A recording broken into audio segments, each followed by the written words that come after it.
கஷ்டங்கள் சூழ்ந்திடும், துன்பம் துக்கம் வரும்.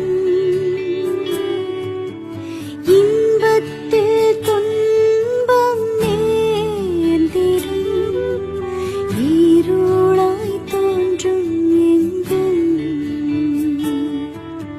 சோதனை வரும் வேளையில் சொற்கேட்கும்